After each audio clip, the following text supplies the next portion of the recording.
I gotta get stuff running. I'm like the worst automotive enthusiast ever. Guys, I got a problem. It's a used vehicle problem. It's starting to look like Dan's shitbox Emporium around here. It's what I call it all the time. And I just dragged home another one. Those three are mine. The Sebring is for my son. He's about to turn 16. Obviously need to sell the JK. Land Rover needs an engine. That's Amber's car. That's my truck. We got the van. We got the Jeep. And then not pictured is the stepkids lifted Ranger. We got the car trailer. I have a 2013 Dodge Journey that's not here because it has a bad transmission. I got stuff in the backyard. And now we have another Ford Ranger.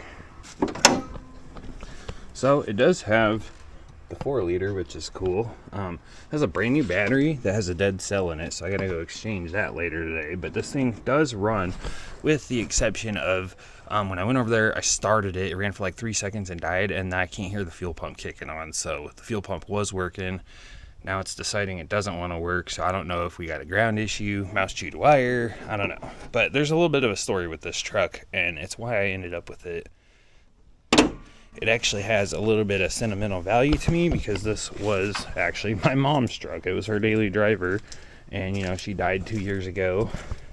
She gave this to her oldest grandson, which was my sister's kid, and he was trying to get it going, but he's not mechanically inclined at all, and he decided he wanted a little car, and I couldn't let this thing go to the junkyard or get sold on Marketplace, so here we are.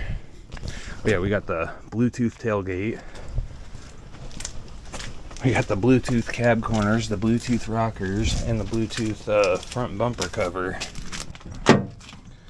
Inside's nothing special, you know, it's the extended cab, but the door don't want to open. We're not going to worry about that. But you know, this thing, it could be a good little winter beater for me. But there's a title issue, so I gotta see if I take the death certificate down there, if they will release the title to me, because my nephew, the one that my mom gave this truck to, he lost the title. Convenient, right? But let's see, it has 104,000 miles.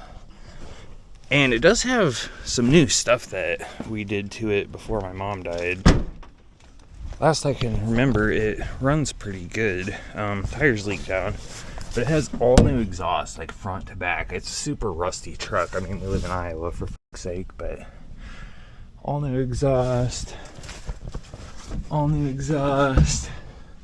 Oh, you can't see it from here, but the only section that's not new is right there. But then there's another, I'm pretty sure the Y pipe and all that's new too. I don't know, I at least remember my mom needing it and having me order it. So it should be, I just can't see it. I always did kind of like the look of these flare side Rangers, although I believe it's called style side. You know, what pisses me off about the tailgate is when my mom was sick in those months leading up to when she passed away, this was just parked, and she had a feud with her neighbors, kind of a bunch of idiots, and one of them stole her tailgate. I always wanted some revenge for that, but you know, be the bigger person, right? But obviously this thing is not in good shape, but we can do something about that. So what we do with this thing is going to depend a lot on if I can get that title. Because if I can't get that title, I still don't want to send this to the junkyard. I still don't want to part it out. Kind of want to keep it as just something to remember her by. And it seems like it would be a pretty good candidate for, you know, a secondary trail rig. Maybe solid axle swap.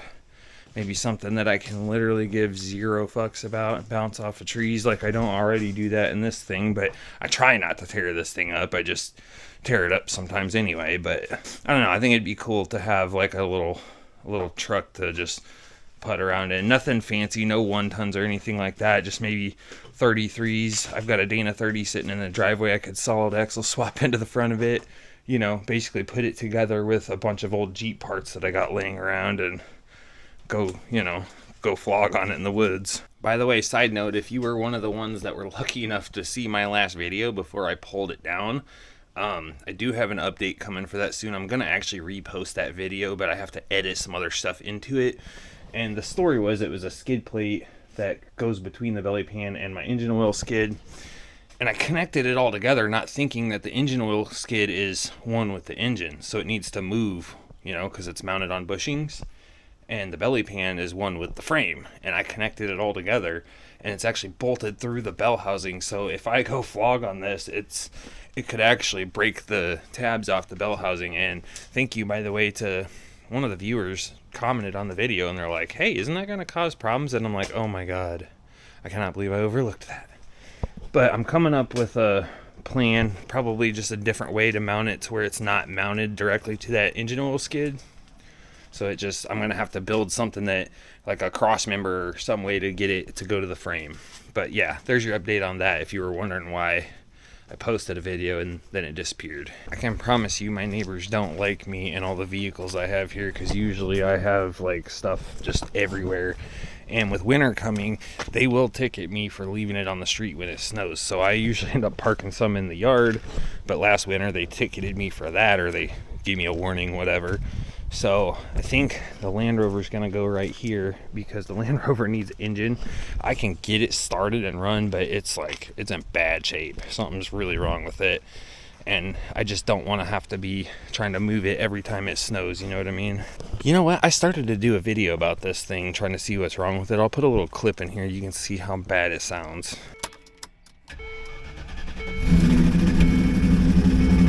Sounds like shit.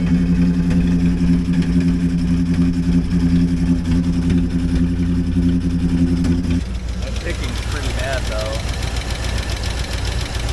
So then the old Rusticon here, it's actually running great. It's just got one little issue right now. The heater core is plugged. So I got a new heater core on the way, and it's not a fun job in this thing, let me tell you, but I'm going to get it going.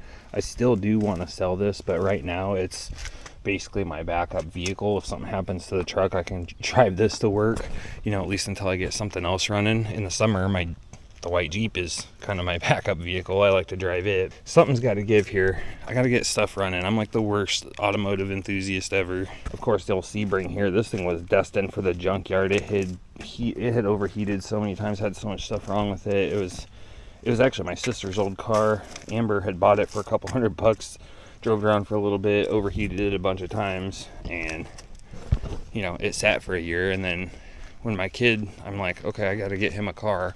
I'm like, you know what, let me go look at this thing, see if I can get it going. And it turns out the water outlet was cracked, so it just dumped all the coolant out all the time. And somehow, miraculously, I filled it up with coolant, fixed that part, and there's no, it didn't blow the head gasket, it didn't crack the block. It just has oil pan leak, which is annoying, but we've probably put 1,000 miles on it, just trying to finish my kids. They have to log 30 hours of driving, and then I did a bunch of driving it to work and stuff. It's definitely a shit box, but it is, you know, running pretty good. So there's that. Okay, and I got one more surprise for you guys, the ones that have been wondering why I started building a Dana 60 and then just stopped.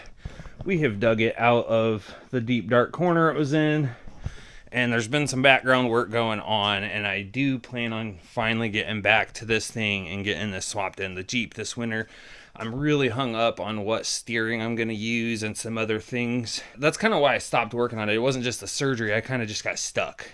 I didn't know what to do, and then I had the surgery, and it just kind of got shoved in the corner, and that was that. But I've been doing stuff in the background. These are the brakes off of it. One of them is so pitted, and it's below the minimum tolerance, which is 30 millimeters, and it's like 29. So I got to get, and I don't just replace one rotor. If we got one bad, we're getting two. This is one of the hubs. Everything's fine with this. It has these stupid step down to half 20 studs, and this Dana 44 had the same thing, and I had to go get the 9/16 studs because the lug holes on my wheels are so big, these things like swim in there, and the rear axle had the bigger ones. I don't know why the fronts have these little ones, but so I got those all knocked out. And then let's see, over here I've been getting all the rust off of it. I got this one painted already, just kind of stuff I've been doing in the spare time at night. So this one's ready to go, other than I got to clean the inside out. I've got bearing and seal numbers and part numbers for stuff I got to get going. So like, I just want to let you know the progress is happening for progress to happen. Does that make sense? I don't know. The garage is looking a little stuffed because I have this now, and I want it to be right here so I can plow when I need to. So the Jeep's going to sit in here this winter all crooked.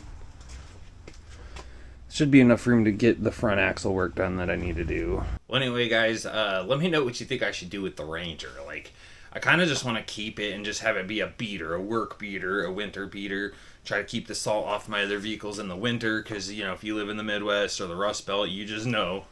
It just, I mean, you saw those rockers on that thing. It just tears everything up. So why drive your nice stuff in the winter, right? But that's going to depend on me getting the title. Now, I was my mom's power of attorney. I have her death certificate. And there was no liens or anything on it or loans or anything like that. So I should be able to take that down to the county general store. That's what they call it here. It's like, not the DMV. It's like separate from that. It's like they're in the same building, but they're two separate entities. But anyway, hopefully they release that title to me. If they don't, we're going to beat the crap out of it in the woods, I think. You know, something to honor my mom a little bit, I guess. Let me know if you're interested in any videos on this thing, guys. I kind of wanted to just post this as an update. It's been a long time since I really made a video. Most of you guys are Jeep guys and not Ford Ranger guys, so I'm sure most people aren't going to care if I try to make content on this thing. But I don't know, solid axle swap could be cool. So yeah, put your thoughts down below. And I got to get going to the very early Christmas party, so I'll talk to y'all later, and thanks for watching.